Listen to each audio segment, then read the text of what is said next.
지난주에 저는 하나님은 다 계획이 있으시다라는 제목으로 말씀을 전했습니다. 이스라엘 백성들은 애굽에서 400년 이상 생활하는 가운데에 애굽 왕 바로의 친이스라엘 정책으로 좋은 대접을 받으면서 행복하게 살 때도 있었습니다. 그러나 시간이 흐르는 가운데에 요셉을 알지 못하는 새로운 왕이 집권을 하게 되고, 지금은 어떻습니까? 정말 견디기 힘든 고된 노동을 하면서 우리가 말하는 그대로 정말 죽지 못해서 살아가고 있는 형편입니다. 이런 이스라엘 백성들을 하나님께서 지켜보시고 불쌍히 여겨주셨습니다. 또한 아브라함과의 그 언약을 기억하셔서 애굽에서 해방하여서 약속하신 땅, 바로 가나안 땅으로 인도하시기 위해서 모세를 찾아가시고 모세를 부르셨습니다.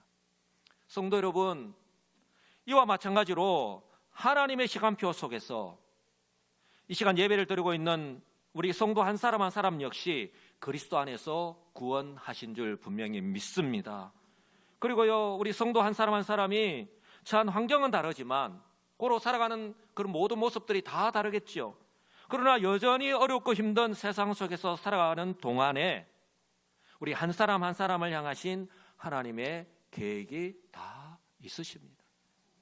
중요한 것은요, 지난 주일 설교 후에 우리가 부른 찬양 가사처럼 이러한 하나님의 부르심에는 결코 후회도 실수도 없다라고 하는 사실을 믿고 깨닫고, 우리가 착각하지 말아야 됩니다. 우리의 연약함 때문에 그런 나를 향하신 하나님의 계획조차 잊어버린 채 살아가고 있는 우리 자신 때문에 하나님이 혹 실수하거나 혹 실패했다라고 여기지 않아야 할 것입니다.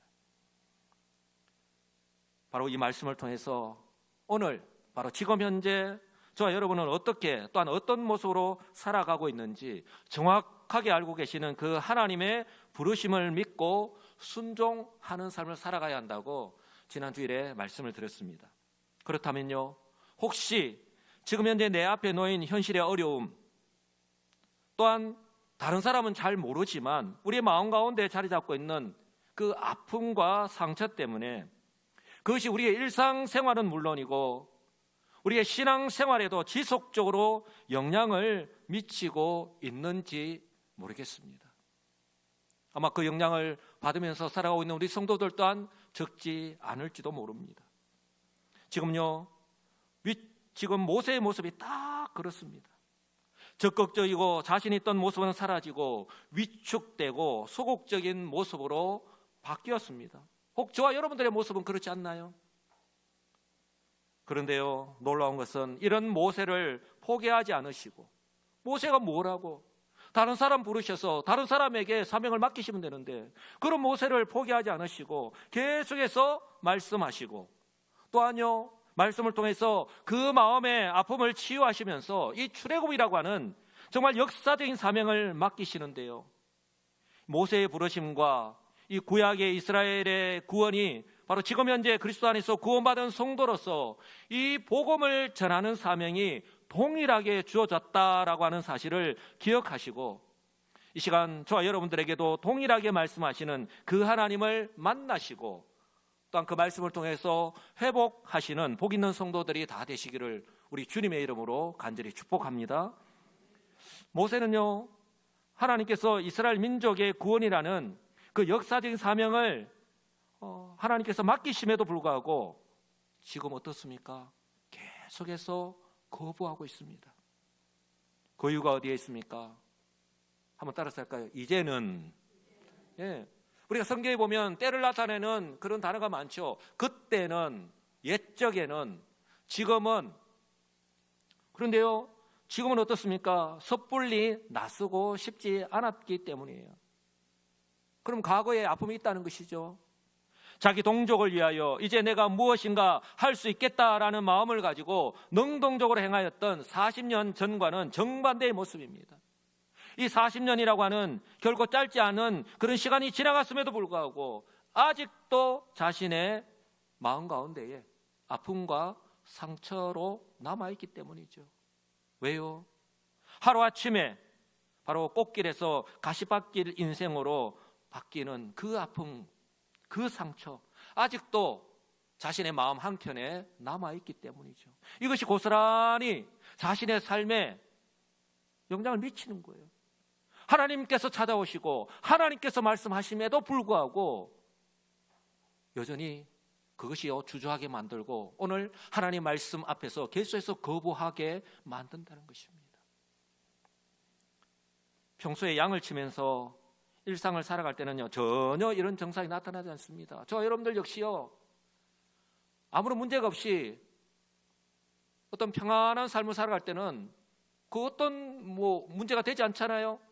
그러나 이스라엘 민족을 애굽에서 인도하여 내는 것, 그리고요 그들을 가나안 땅으로 인도하여 간다는 그런 막중한 사명이 자신에게 주어졌을 때 어떻습니까?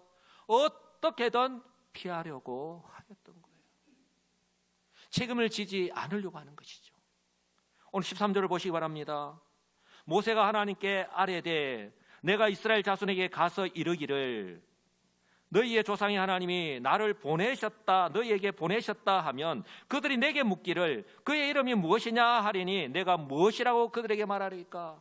좋습니다. 하나님, 내가 하는 말씀에 100번 양보해서 내가 그들에게 가서 하나님 말씀을 전한다 합시다. 그렇다면 그들이 내게 묻기를 그 하나님의 이름이 무엇이냐 물으면 내가 뭐라고 대답을 해야 합니까? 아직 일어나지 않은 일을 그저 포기하고 싶으니까, 책임지고 싶지 않으니까 미리 당겨서 염려하고 있는 거예요. 사랑하는 성도 여러분, 우리 사람의 말에는요, 저와 여러분이 하는 말에는요, 그 사람의 마음이 담겨 있습니다. 그래서 말을 통해서 그 사람의 마음이 드러나죠. 우리가 서로 말을 주고받는데요, 그 사람의 말을 통해서 이 사람이 나를 어떻게 생각하는구나, 내가 하는 말을 어떻게 생각하는구나, 받아들이는구나, 아니면 거절하는구나 하는 것을요, 말을 들으면 알 수 있어요. 그런데 오늘 모세를 보십시오. 40년 전에는 자기 형제들이라고 그렇게 표현하는 것과는 아주 대조적이잖아요. 우리라고 하지 않고 너희라고 말합니다. 선을 긋고 있는 거예요. 너희라고 말합니다. 40년 전에는 어떻습니까? 애굽 왕국에서 장성하여서 이제 내가 우리 히브리 민족, 그때 자기 형제들을 위해서 내가 뭔가 이제는 해야 될 때가 되었는데 라고 그렇게 표현하던 것과는 지금 대조적이잖아요. 너희라고 표현합니다. 나와는 아무런 상관이 없고 나는 상관하지도 않겠다라는 것이죠. 선을 긋고 있는 것입니다. 그리고요 또 이렇게 말합니다. 이스라엘 백성들이 그 이름도 알지 못하는 조상의 하나님이 그들을 구원하시기 위해서 자기 자신을 모세를 보냈다고 하면 그들이 믿겠느냐고 의문을 제기하는 거예요. 이것은 이 모세 자신도 가지고 있었던 의문이기도 한 거예요. 모세는요 어떻게든 피하고 싶었기 때문에 이처럼 계속해서 의문을 제기하고 있는 것입니다. 왜요? 모세는 괜히 나섰다가 40년 전과 같은 일을 또다시 되풀이하지 않고 싶었던 것이죠. 이제는 40년 전과는 정반대로 어떻습니까? 아무도 모르게 조용히 양을 치면서 살아가고 싶었던 것이죠. 그래서 하나님께서 거듭 말씀하시더라도 계속해서 문제를 제기하면서 이렇게 완강하게 거부하고 있는 거예요. 혹 우리 사랑하는 성도들 가운데에 제가 아니면 우리 장로님들이 또 우리 직분자들이 어떤 부탁을 할 때에 이렇게 이런 모세처럼, 모세가 똑같은 모습은 아니지만 어떤 그렇게 나는 이래서 안 됩니다, 저렇게 안 됩니다라고 하는 그 모습 가운데에 오늘 모세와 같은 그런 모습은 없는지 모르겠어요. 그렇다면 모세가 이렇게 계속해서 완강하게 거부할 때 하나님은 어떻게 하셨습니까? 포기하고 돌아오셨습니까? 하나님 역시 모세를 포기하지 않았습니다. 성도 여러분, 모세가 뭐라고 하나님 모세를 포기하지 않으시고, 저와 여러분이 뭐라고 하나님이 저와 여러분들 포기하지 않으시고 계속해서 말씀하실까요? 지금도 이 예배를 통해서 지금도 우리에게 말씀하시잖아요. 우리를 포기하지 않으시고.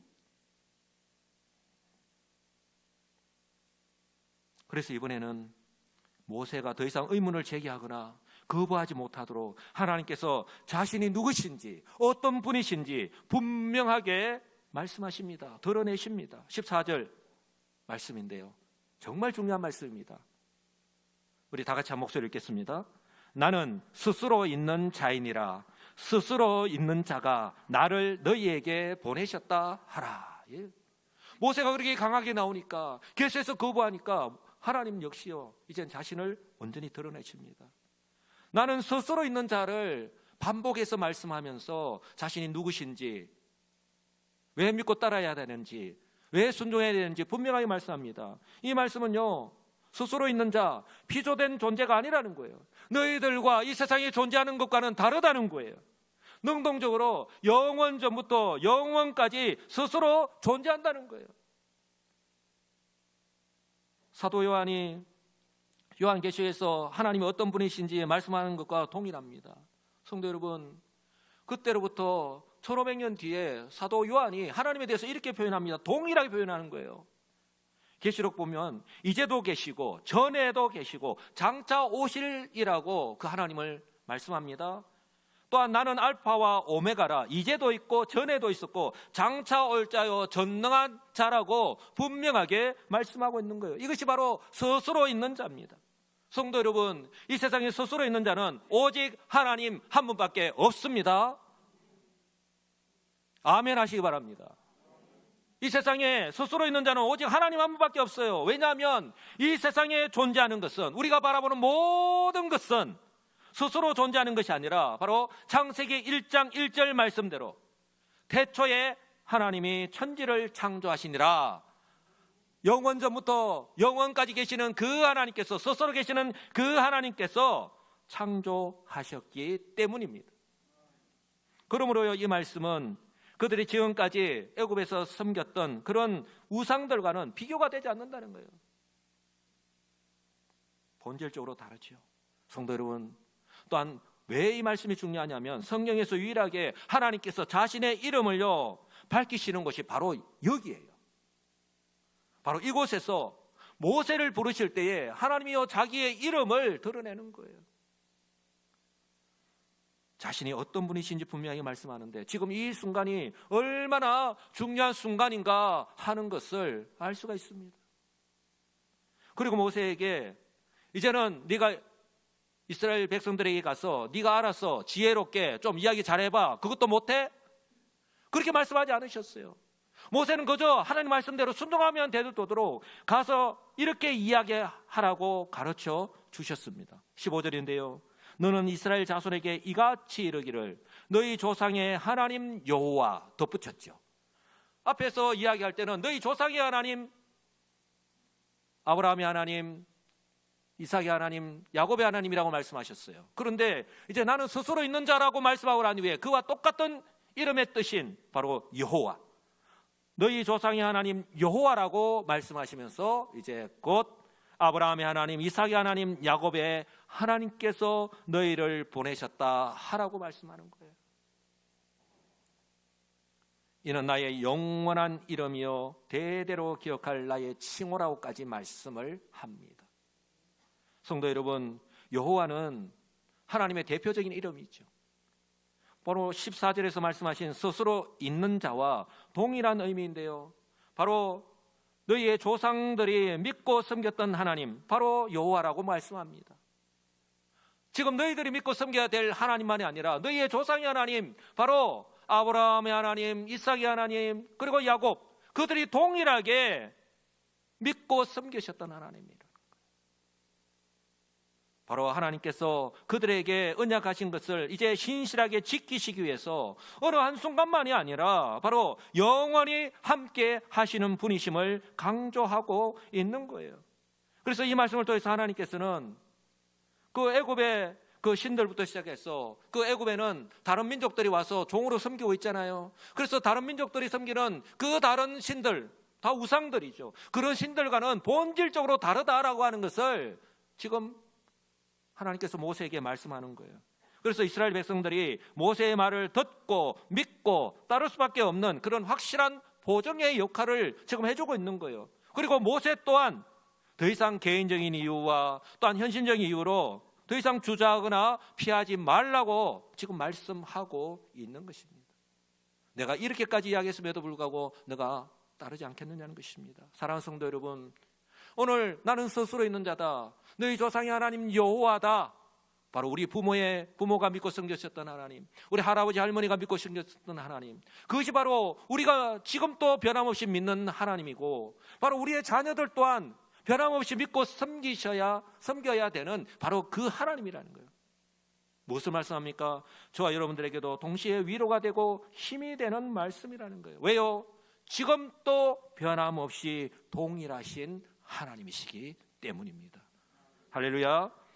그래서 그래서 하나님께서 이제 모세가 해야 할 일을 구체적으로 말씀합니다. 16절에 보니까 너는 가서 이스라엘 백성들을 모으고 말합니다. 너는 가라는 거예요. 우리 주님께서 십자가 사역을 하시고 부활하시고 성천하실 때 뭐라고 했습니까? 제자들에게 너희는 가서 했습니다. 가야 합니다. 이 미디안 땅에 여기에서는 안 된다는 거예요. 이 자리에서 일어나서 하나님께서 명령하시는 곳으로 가야 된다는 거예요. 그 애굽 땅으로, 바로 애굽의 왕 바로에게로 가야 한다는 거예요. 그리고 그들에게 이르기를 뭐라고 합니까? 여호와 너희 조상의 하나님 곧 아브라함과 이삭과 야곱의 하나님이 내게 나타나 이르시되 내가 너희를 돌보아 너희가 애굽에서 당한 일을 확실히 보았다. 우리 하나님은 정확하게 알고 계시는 하나님이에요. 17절에 보니까 내가 말하였거니와 내가 너희를 애굽의 고난 중에서 인도하여 내어 젖과 꿀이 흐르는 땅 곧 가나안 족속, 헷 족속, 아모리 족속 그 약속한 땅으로 올라가게 하리라. 그럴 수도 있다가 아니에요. 반드시 그렇게 하겠다고 말씀하고 있는 것입니다. 바로 그렇게 이야기를 하면 18절에 뭐라고요? 그들이 내 말을 들을 것이다라고 말씀합니다.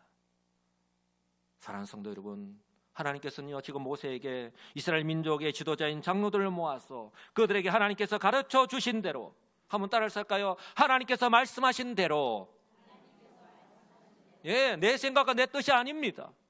우리가 전도할 때에 내 사람의 말과 생각대로 하지 않는다라고 고린도전서 2장에 말씀합니다. 우리가 전해야 되는 것은 하나님의 복음이에요. 하나님의 말씀이에요. 바로 하나님께서 가르쳐 주신 대로 하나님의 말씀 그대로 선포하기만 하면 되는 거예요. 그러니 그들 또한 순종할 수밖에 없는 이유가 바로 하나님께서 그들의 조상들에게 하신 그 약속을 이제 때가 되어서 이루신다고 하니 그들이 따를 수밖에 없는 것이죠. 또한 그 말씀의 내용이 어떻습니까? 그들이 너무 힘들어서 하나님께 부르짖었는데 바로 하나님께서 그 기도에 이렇게 응답해 주셨기 때문에 그런 거예요.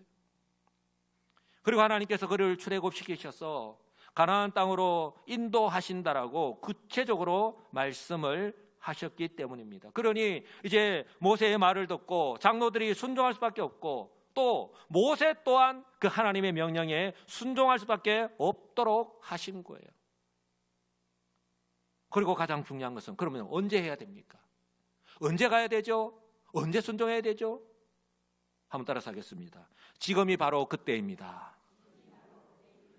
지금이 바로 그때입니다. 하나님의 말씀을 들었을 때, 하나님께서 지금 나에게 말씀하실 때 바로 그때가 바로 순종할 때라는 거예요. 내일 하겠다고요? 나중에 하겠다고요? 성도 여러분, 내일은요, 나중은요 오지 않을 수도 있습니다. 우리의 시간이 아닙니다. 바로 오늘 우리에게 말씀하실 때 바로 지금이 순종할 때라는 거예요.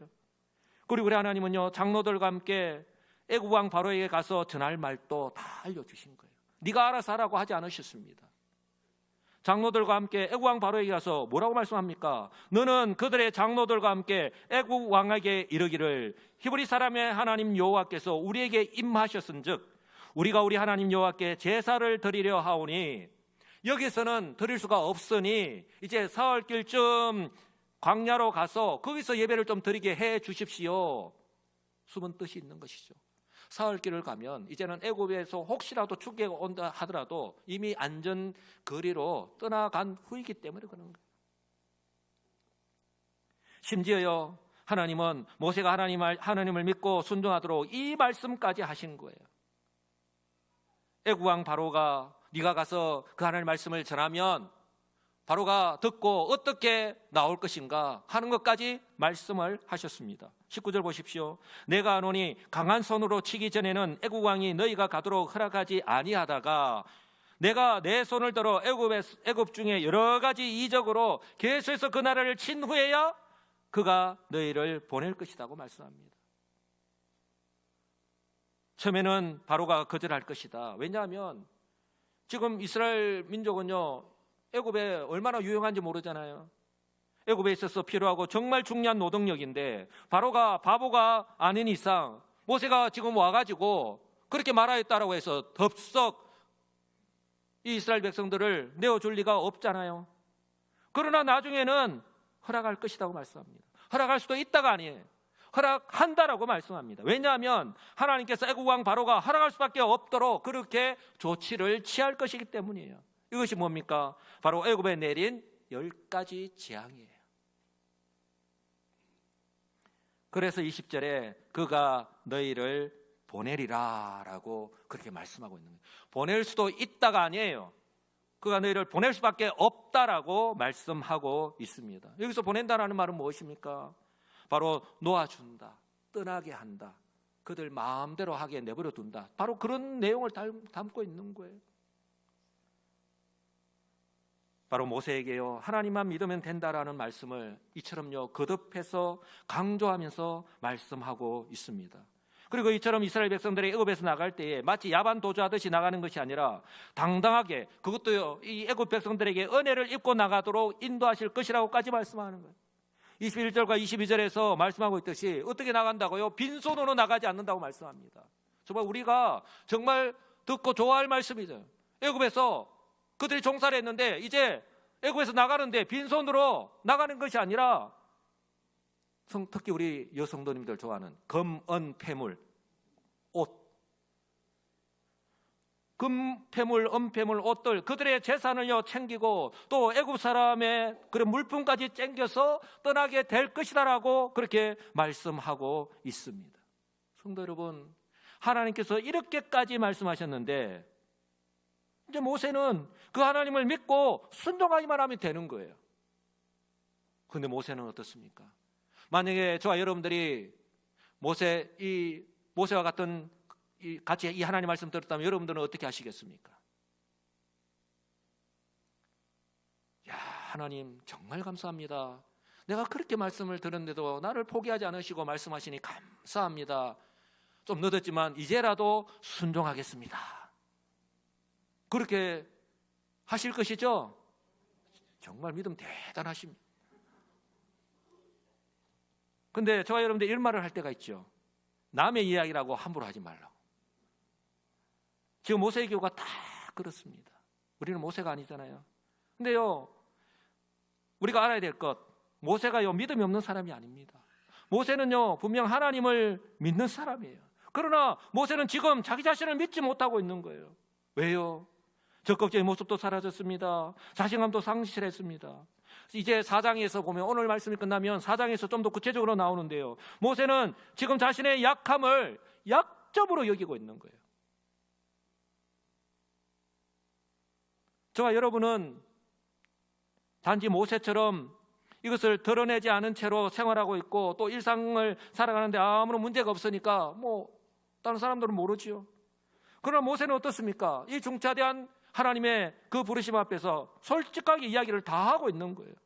이것이 바로 모세가 하나님께서 이렇게까지 말씀하셨는데 네 알겠습니다, 하나님께서 하신 말씀대로 바로에게 가서 그대로 행하겠습니다 라고 대답하면서 하나님 마음을 시원하게 해드리지 못한 이유인 거예요. 여기서 모세가 모르는 것이 있습니다. 바로 하나님께서 모세의 이런 약점을 모르고 있다고 생각하는 거예요. 하나님께서 모세의 이런 형편을, 이런 약점을 모르고서 자신을 부르시고 이 같은 정말 중차대한 명령을 하셨다라고 생각하는 거예요. 사랑하는 성도 여러분, 하나님께서는 저와 여러분의 삶의 형편, 저와 여러분의 약함, 그 약점 다 알고 계십니다. 무슨 말씀합니까? 결코 혼자가 아니다는 거예요. 하나님께서는 다 알고 계십니다. 모세가 말하는 것이 서툴고 또한 과거의 아픈 경험 때문에 망설여지고 또 두려움이 남아있는 것까지도 다 알고 계십니다. 그럼에도 불구하고 하나님께서는 모세를 통해서, 한번 따라서 할까요? 모세를 통해서, 나를 통해서, 하나님께서요, 모세를 통해서 그가 그렇게 사랑하는 동족 이스라엘 백성들을 애굽에서 구원하는 이 거룩한 일에 사용하시기를 원하셨던 것입니다. 성도 여러분, 모세의 능력이 아닙니다. 모세의 능력으로라면 모세는 이 같은 큰 일을 감당할 수 없습니다. 모세가요, 자신의 약함을 알고 인정하고 내려놓고 하나님 말씀대로 철저하게 순종할 때에 어떻습니까? 여러 가지 이적으로 그 나라를 친다라고 표현하고 있는 것처럼 바로 하나님의 강함과 그 전능하심을 통해서 바로 그들을 구원하실 것이기 때문입니다. 그러므로요, 모세에게 필요한 것은, 바로 저와 여러분들에게 필요한 것은 순종입니다. 순종할 때 우리 하나님은 일하시고 역사는 일어납니다. 이것이 성경의 역사입니다. 자신의 약함을 강함으로 바꾼, 그래서요, 하나님의 구원 역사에 쓰임받은 한 사람을 소개하면서 설교를 마무리하려고 합니다. 성경에 많은 사람들이 하나님께 쓰임받았습니다. 그 가운데 저는 한 사람을 소개하려고 하는데요, 최초의 이방인 선교사로 파송을 받아 땅끝까지 복음을 전파하는 그 하나님의 구원 역사를 이루는 데 쓰임받은 사도 바울. 성도 여러분, 사도 바울이 처음부터 평안한 길이 아니었습니다. 사도 바울이 사울이었을 때가 있습니다. 성도 여러분, 그때를 기억하십니까? 그가요, 자신의 강함을 드러낼 때는 어땠죠? 바로 복음의 대적자, 성도를 박해하는 사람들이었어요. 그는 자신이 하는 일이 옳다고 여겼고 하나님께서 영광을 받으실 거라고 생각했습니다. 그러나 하나님께서 기뻐하시는 일이 아니라 오히려 사단 마귀가 좋아하는, 사단 마귀의 종로로 다는 일이었음을 우리는 너무나도 잘 알고 있습니다. 그 모습을 보고 사단 마귀가 손뼉치면서 아우, 잘하고 있어, 잘하고 있어, 계속 그렇게 해. 이런 각오가 있는 사울이 바울이 되었습니다. 사울의 그 강함을 내려놓지 못했다면, 인정하고 내려놓지 못했다면 결탄코 쓰임받지 못했을 것입니다. 사울이 바울이 되었을 때 자신이 대적하였던 그 복음을 이방 지역에서 디아스포라 유대인들과 그리고 이방인들에게 전하는 사도가 되었습니다. 성도 여러분, 하나님이 아니면 불가능한 기적입니다. 그때 바울은요, 하나님 앞에서 자신을요, 그리고 자신의 그 모든 것을, 자신의 강함을 다 내려놓았습니다. 어쩌면 저와 여러분이 내려놓지 못하는 우리 자신의 강점, 지금 내 자신을 유지시켜주는, 드러내어주는, 지켜주는 우리 자신의 강함을 모두 다 내려놨습니다.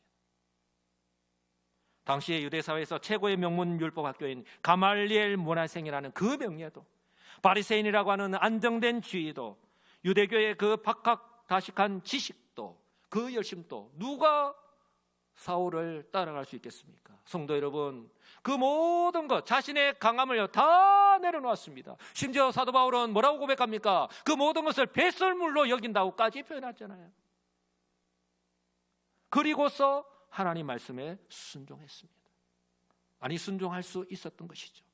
그럴 때 우리 하나님께서 그 바울의 그 약함을 통해, 그 복음을 통해 이방인을 구원하는 놀라운 기적을 나타내셨습니다. 할렐루야. 그때 바울이요, 이렇게 고백합니다. 고린도후서 12장 10절인데요. 우리 다 같이 한 목소리로 고백하게 보겠습니다. 그러므로 내가 그리스도를 위하여 약한 것들과 능력과 궁핍과 박해와 공고를 기뻐하노니 이는 내가 약할 그때의 강함이라. 아멘. 성도 여러분, 내가 그리스도를 위하여 나의 약한 것들, 능력, 궁핍, 박해, 곤고 기뻐한다라고 해요. 사도 바울이 미쳤습니까? 지혜가 없습니까? 지식이 부족한 사람입니까? 아닙니다. 그리스도를 위하여 욕을 먹는 것, 때로는 내가 손해를 보는 것, 때로는 수치를 당하는 것, 우리는 자존심 상하고 내가 이렇게까지 해서 내가 이 일을 해야 되나라고 생각하지만 사도 바울은요, 그리스도를 위하여서 이렇게 당하는 것을 기뻐한다고 말씀합니다. 그런데 뭐라고까지 합니까? 내가 약할 그때의 강함이라고. 바로 자신의 그 약함을 통해서 전파되는 것이 뭐라고요? 복음이었기 때문에 사도 바울은 그것으로 만족하였던 거예요. 그래서 그 복음이 오늘날 우리에게까지 왔다라고 하는 사실을 꼭 기억하시기 바랍니다. 사랑하는 성도 여러분, 저와 여러분들 역시 바울처럼 우리 자신의 약함을요, 지금 현재 나를 옴짝달싹 못하게 하고 정말 그 자리에서 가만히 주저앉아 있게 만드는 자신의 약함을 과감하게 내려놓으시기 바랍니다. 아무리 신앙생활을 오래 했다 하더라도요, 자신의 지식과 인생의 경험이 바탕이 되어서 이미 우리 자신의 마음과 삶 속에 깊숙이 자리 잡고 있는, 그래서 매주일 그 어떤 하나님 말씀을 듣는다라고 하더라도, 우리는요 말씀을 듣고 난 뒤에 은혜를 받았습니다라고 이야기하죠. 그러나요 그 어떤 하나님 말씀을 듣는다 하더라도, 또한 우리가 기도를 한다 하더라도 기쁨이 없고, 또한 쉽게 바뀌지 않는 그런 잘못된 습관, 그런 고정관념에서 벗어나지 못한다면요, 결코 온전히 하나님 부르심 앞에 하나님의 말씀에 순종할 수 없습니다. 아니 목사님, 나는 지금 순종하고 있는데요. 순종하신다고요? 성도 여러분, 순종하는 것이 아니라 순종하는 척 하는 것이, 하나님은 다 아십니다. 왜요? 순종하면서 우리는요 기쁨이 없고요 힘이 들 수밖에 없잖아요. 사랑하는 성도 여러분, 순종은 자신이 현재 직면한 그 어떤 문제, 나의 힘으로 해결할 수 없는 그 어떤 약함이라 할지라도 그 모든 것을 다 알고 계시는 하나님께 맡길 때 가능합니다. 그래서요 사도 베드로가 저와 여러분들 향해서 이렇게 동일하게 권면을 합니다. 우리 다 같이 한 목소리로 한번 고백해 보겠습니다. 내 모든 염려를 다 주께 맡기라. 이는 그가 너희를 돌보심이라. 아멘. 우리의 모든 것 다 아시는 하나님께 우리의 염려, 우리의 약함, 그 모든 것을 다 알고 계시는 하나님께 다 맡기라는 것입니다. 성도 여러분, 아무것도 하지 않으면 아무런 일도 일어나지 않습니다. 그러나 하나님 말씀에 순종하면 역사는 일어납니다. 바라기는 그 옛날 모세처럼, 또 2000년 전 사도 바울처럼 비록 약하고 약점이 많지만 그럼에도 불구하고 하나님의 그 부르심 앞에 하나님께서 나에게 하시는 말씀을 듣고, 또한 성령의 은혜로 깨닫고 순종하셔서 우리 주님께서 지금 나에게 맡기신, 지금 또 나에게 말씀하시면서 맡기시는 그 복음의 사명을 우리의 삶 속에서 이번 한 주간도 내 남은 인생 온전히 감당하면서 살아가시는 우리 주님께서 찾으시는 그 한 사람이 다 되시기를 우리 주님의 이름으로 간절히 축복합니다. 아멘.